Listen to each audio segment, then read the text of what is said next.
Yay, it's another video! Yeah, and it's only been 3 months. Well, at least it's not 6 months in between like it was last time. So what are you reviewing this time? I did get this in the mail a while back. It's about damn time. Indeed, I bought one copy off of eBay, but the post office never delivered to my house for some reason. I did get a refund for that, but I had to fight the company for it a little bit. But eventually I bought another copy off of Amazon, and they sent it to me without any problems. It's a good series, I just haven't watched it all yet. Heretic. Whatever. Tonight I'll be reviewing Iron Man, the first movie from 2008. That makes sense. Okay, plotting us in. Stuff blows up. How very eloquent. Is that even a full sentence? According to grammar check it is. Okay, I think mine's going to be a little bit more in depth though. Millionaire? Or billionaire, I'm not sure. Anyway, millionaire Tony Stark, after being captured by terrorists, builds a mechanical suit to blow stuff up. Damn it, John! Easy. Let's look a little more into the character department, shall we? The main character, Tony Stark, is the extremely cocky CEO of Stark Industries, a weapons developer for the United States government. His overconfidence is somewhat justified by his above-average intelligence and mechanical skills. During a trip to Afghanistan, he's ambushed and captured by terrorists who want him to build weapons for them, and instead he builds a suit of armor known as the Mark I armor, and proceeds to blow stuff up. When he gets home, he spends his time upgrading his suit, eventually building a Mark III suit, and investigating who hired the terrorists to kill him. Hey, that is cheating. What's cheating? What happened to plotting a sentence? Okay, it's cheating a little. But the story is so centered around Stark that you can't talk about the character without describing the entire movie. But I'll talk a little bit more about that later. One of the characters is Pepper Potts, Tony Stark's hard-pressed secretary. Another not exactly. In fact, she seems to be the only female in this entire universe that's not just head over heels in love with the rich playboy. Wonder why? Huh. It is not that he does not try. Indeed, but she is pretty much running his company while he's off being a playboy. Okay, the main antagonist turns out to be Obadiah Stane. Spoiler, sorry. Not sure if I needed to put spoiler there, it's kind of obvious. But anyway, after Tony's father died, Obadiah took Tony under his wing, and but became jealous of Tony and his genius. After obtaining the Mark I suit from the terrorists, Obadiah builds the Ironmonger suit and provides the climactic battle of mechanical suits.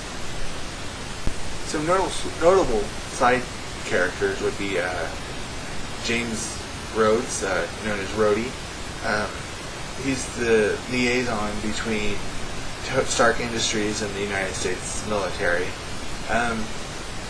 He's probably one of Tony's only friends, and he's pretty much there to say, hey, Tony has a good side too, he's not just a jerk-off. Tony even tried to get him in on the ground floor of the Iron Man project, but he turned him down. What kind of moron would turn that down? Well, Tony never really said what project he was working on, and Rhodey was kind of looking at his military career at the moment. Another character, they didn't really say his intentions or what he was there for, but Agent Coulson, I think you pronounced it correctly, but he's a member of the secretive department of the military called S.H.I.E.L.D. Anyway, a department called S.H.I.E.L.D.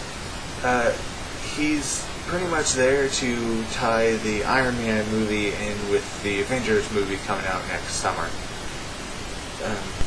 The pros on this movie, the suit, or suits, plural. The suit is very obviously the star of the movie, but they were cool. Fanboy. Jealous? I also enjoyed how Tony Stark interacted with the people in his world. He is a bit of an ass. He puts the cog in cocky.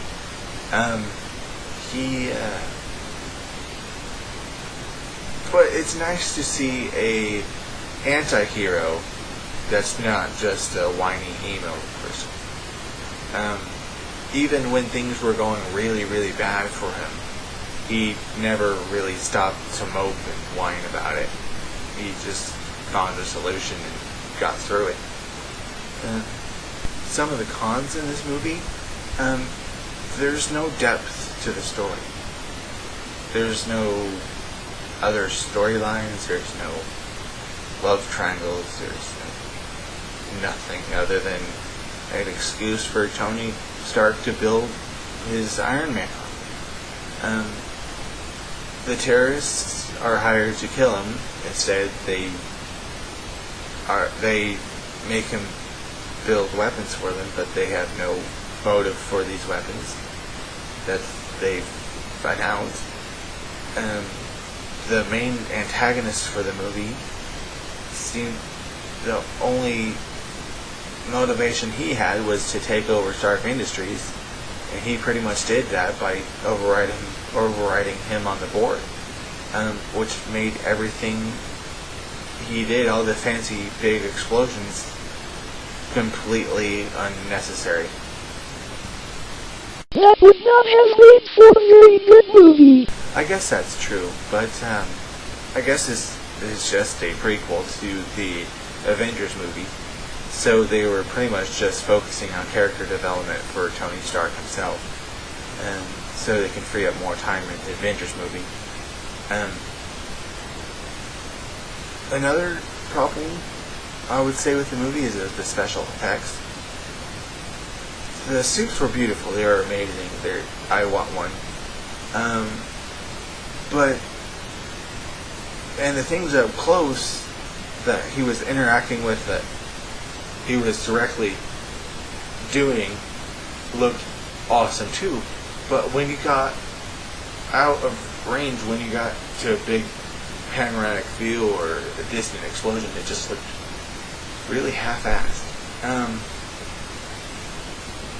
Strangely enough, it looks better on DVD than it does on Blu-ray. I guess it's the standard definition kind of masks the half-assed of the CG.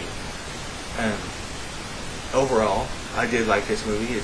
I give it a 3.5 out of 5. -1 for shallow storytelling, and half a point off for half-assed explosion and special effects. But overall, it was a really good movie. It was real fun to watch if you don't try to look for a lot of depth in it. And I thought it was pretty cool overall. Thanks for watching.